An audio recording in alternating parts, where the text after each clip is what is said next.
Buongiorno, dobro jutro, guten Morgen, buondì. E è la prima domenica di Avent, si stiamo preparando al Nadal.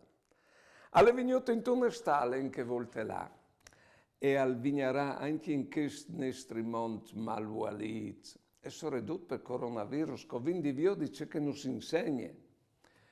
Allora, già in primavera ho veduto che le iglesias erano guidate, non si poteva neanche la messa. Però ho veduto che si svedavano già prima le iglesias, che in pratica il coronavirus non si è fatto vedere la vigni. Ecco, e difatti anche dopo che sono stati tornati a viaggi, la int sempre manco.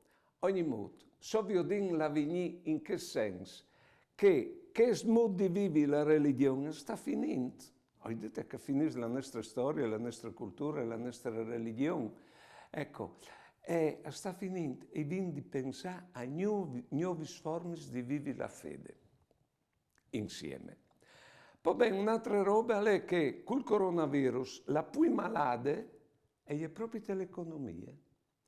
E noi viviamo queste restrizioni date dal coronavirus con la prospettiva che di tornare dopo a vivere la vita di prima. No, no. A dismarz che l'economia fa la storia e sarà l'aiuto esterno per inventare un altro mondo di là in davanti dal punto di vista economico, culturale, spirituale, religioso e sociale. Veramente ho vinto di viodi di impirai voi tar scur dalla vigni, perché nascerà un'altra storia. Vedrete. Buone giornate e buone vite.